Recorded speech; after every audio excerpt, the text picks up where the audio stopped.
અમદાવાદના નવરંગપુરા વિસ્તારમાં વરસાદ નોંધાયો। વરસાદ પડવાને કારણે પાણી ભરાઈ ગયા છે। વરસાદી પાણી દુકાનોમાં પ્રવેશ્યા છે।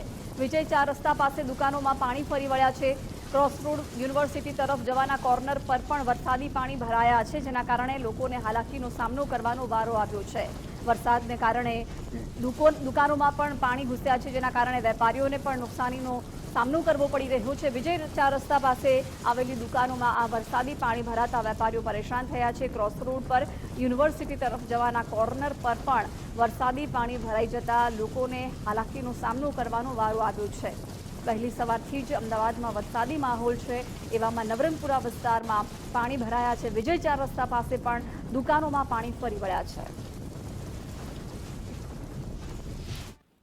અમદાવાદ શહેરમાં નવરંગપુરામાં વરસાદ પડ્યો હતો, જેના કારણે વિજય 4 રસ્તા પાસે આવેલ દુકાનોમાં પણ વરસાદી પાણી ઘૂસી ગયા છે।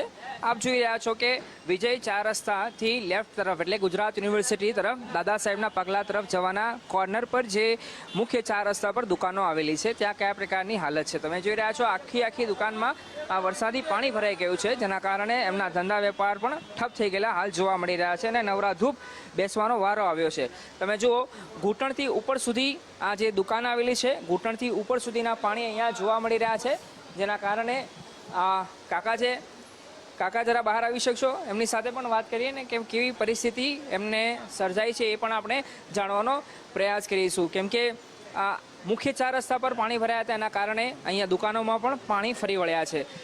કાકા, તમારું નામ શું છે અને કેટલા સમયથી આ વરસાદ હતો અને પાણી ભરાવાના કારણે કેવી સમસ્યા છે?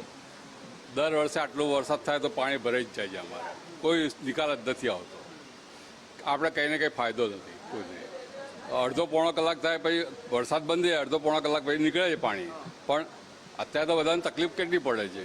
ગ્રાહકને આવવું હોય તો પગથિયા ઉતરીને આવવું પડે છે, બરાબર? તો અમારા દરેક દુકાનોમાં એ જ પરિસ્થિતિ છે। બધા લગભગ 5 થી 7 જેટલી દુકાનો છે, બધે પાણી છે, પાણી ભરાયેલું છે। આમાં કરતાં મોબાઈલવાળાને ત્યાં વધારે હશે। તમારા અંદર પણ પાણી ભરાઈ ગયું છે? અચ્છા, કેટલું નુકસાન કેટલું થતું હોય છે ભાઈ આ જે વરસાદી પાણી? જો કે હમણાં તો વરસાદ બંધ થઈ ગયો એટલે ભગવાનનો પાર માનો તમે। બાકી બહુ વરસાદ પડે છે ને એટલે બહુ એકદમ ડીપ છે, નીચેની જગ્યા છે ને, એટલે એમસી વાળા ધ્યાન બહુ ઓછું આપે છે, એને લીધે એને થોડું કાંઈ કરવો જોઈએ ગટરમાં। કાકા, આ તો 8મથી તમે વાંચ્યું, આજે તો તમે ફરાળી વાનગીઓ બનાવી હતી, તો આજે તો ધંધો પાણીમાં ગયો। બધું પાણી, તો હવે શું કરીશું આપણે? અમે નુકસાન ભોગવીએ જ છીએ, એવું કશું નથી। ધંધો કરવા બેઠા એટલે નફો નુકસાન વધારે નહીં જોવાનું મારી દ્રષ્ટિએ।